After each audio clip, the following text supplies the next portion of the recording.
Teens and young adults with cancer are an at-risk group, and what we've seen in looking at survival in populations of different ages is that there has been no significant survival improvement for teens and young adults between the ages of 15 and 39 over the past 30 years. And this is in direct contrast to both younger children under the age of 15 who have had very dramatic improvements in cancer survival, and also in contrast to older adults who more recently in the 1980s and 90s have had quite significant improvements in their cancer survival. No such improvements have been noted in teens and young adults. Part of this difference may be due to the fact that teens and young adults are the least likely of all age groups to be enrolled in a clinical trial. Now, a clinical trial is a research study where investigators compare one established treatment for a disease to a modification of usually that standard protocol, or else a completely new treatment, usually the former. So by degrees,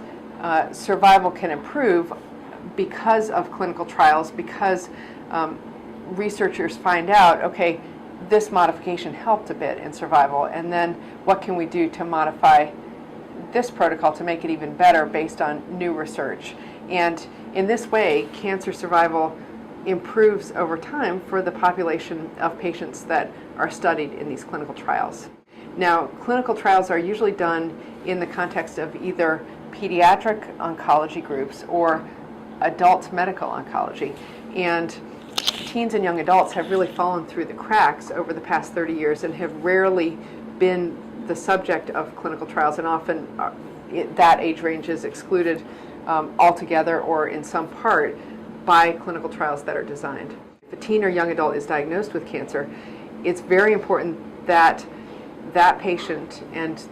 their family seek advice at a tertiary care medical center, either within the realm of pediatric oncology or within the realm of adult medical oncology, or both,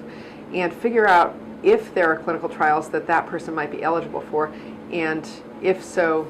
how those would compare to the standard therapy that might be delivered, for example, at a community hospital. And we recommend that all teens and young adults go through this process in deciding where they should be treated and on what regimen.